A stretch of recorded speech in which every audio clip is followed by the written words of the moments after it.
नमस्कार, प्रणाम। मैं अनिकेश वत्स। आप लोग कैसे हैं? उम्मीद करता हूं कि सब लोग सही होंगे, मस्त होंगे, व्यस्त होंगे। लेकिन अभी एक नीतीश कुमार का सराहनीय फैसला आया, जो कि मैं उसका सम्मान करता हूं और मैं उसका सपोर्ट भी करता हूं। मगर कुछ लोग जो कि नीतीश कुमार जी के फैसला का विरोध भी कर रहे हैं। क्यों विरोध कर रहे हैं? फैसला बहुत ही सराहनीय है और इसका सपोर्ट होना चाहिए, मगर विरोध इसलिए कर रहे हैं कि फैसला गलत समय पे आया। गलत समय कहने का मतलब 4 साल से जो व्यक्ति टीईटी और एसटीईटी निकाल के बैठा हुआ है और वेट कर रहा है कि मेरा ज्वाइनिंग लेटर, नियुक्ति पत्र मिलेगा, उसके बाद आपने एक सराहनीय कार्य किया। उसमें आपने बोला कि आप एक एग्जाम पास कीजिए और आप बीपीएससी के अंदर एग्जाम होगा और आप शिक्षक बन जाइए। फैसला को सलाम, सोच को सलाम, मगर टाइमिंग को मैं हमेशा गलत कहूँगा।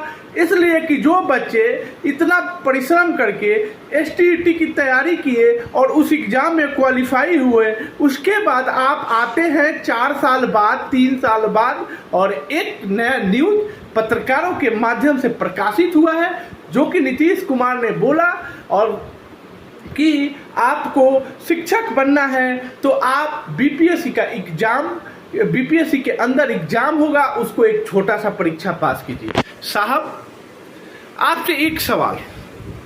आपका सोच बहुत बढ़िया है कि एजुकेटेड टीचर होगा और अगर बीपीएससी के अंदर अगर एग्जाम हो रहा है तो वो जो भी टीचर होगा वो क्रीम टीचर निकलेगा और बिहार के बच्चों का भविष्य सुधारेगा। मगर उन युवाओं का क्या जो कि आंदोलन कर रहे हैं नियुक्ति पत्र के लिए? उन युवाओं का क्या जो 4 साल से इस नौकरी के लिए वेट कर रहे हैं एसटीईटी और टीईटी निकाल के? यानी आपने ये साबित किया कि हम फैसला और हम अपनी मर्जी से लेंगे, हम कुछ नहीं, हम किसी की बात सुनेंगे नहीं।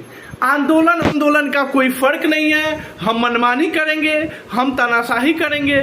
साहब, आपका फैसला बहुत बढ़िया है, मगर ये टाइमिंग गलत है। आपको कम से कम जो एसटीईटी और टीईटी निकाल लिए हैं उनका नियुक्ति पत्र देना चाहिए था। और मैं उन हर स्टूडेंट के समर्थन में हूँ जो कि बेचारे इतना मेहनत के बाद एग्जाम को क्वालिफाई किए, उसके बाद एक आप विडंबना लगा दिए, एक पेपर उसमें लगा दिए। साहब, इतना पेपर देगा तो बताइए ना, आप 4-4 साल बाद आप एक अलग अलग नियम लगाएंगे तो बच्चे कैसे नौकरी पाएंगे? सर, एक तो बेरोजगारी बढ़ता जा रहा है, आपका एग्जाम का क्राइटेरिया बढ़ता जा रहा है, उसके बाद आप बोलेंगे कि मैं रोजगार के लिए प्रयासरत हूं, तो ये गलत है। आपका निर्णय को मैं सलाम करता हूं, मगर टाइमिंग हमेशा गलत हुआ है। आपका वो चाहे शराबबंदी हो, वो चाहे आपका ये बीपीएससी के अंदर लिया हुआ निर्णय जो कि टीचर बनने के लिए आपको एक एग्जाम पास करना होगा और आप एसटीईटी और जो टीईटी पास किए हैं उसका कोई वैल्यूएशन नहीं है। तो आपको जनता जिसका भी ये लगा हुआ है, तो इस जो अपना मेहनत किया हुआ है उससे मैं बताना चाहता हूं कि आप लोग शांतिपूर्ण विरोध करें।